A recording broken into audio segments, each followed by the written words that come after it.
Catholic খ্রিস্টানদের সর্বোচ্চ ধর্মগুরু পোপ ফ্রান্সিস মারা গেছেন। ১২ বছর ধরে পোপ পদে থাকার পর সোমবার ভ্যাটিকানের কাসা সান্তা মার্টায় নিজ বাসভবনে তিনি মারা যান। তার বয়স হয়েছিল ৮৮ বছর। বিভিন্ন রোগে ভুগছিলেন রোমান ক্যাথলিক চার্চের প্রথম ল্যাটিন আমেরিকান নেতা পোপ ফ্রান্সিস। সাম্প্রতিক সপ্তাহগুলোতে তার শারীরিক অবস্থা আরও খারাপ হয়ে যায়।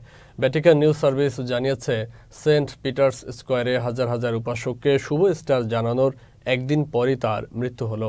ফ্রান্সিস অনেক দিন ধরে ফুসফুসের রোগে ভুগছিলেন এবং যুবক বয়সে তার একটি ফুসফুসের অংশবিশেষ কেটে ফেলা হয়েছিল। তার মৃত্যুতে শোকের ছায়া নেমেছে ভ্যাটিকান সিটিতে। পোপ ফ্রান্সিসের মৃত্যুতে শোক জানিয়েছেন প্রধান উপদেষ্টা অধ্যাপক ডক্টর মোহাম্মদ ইউনুস।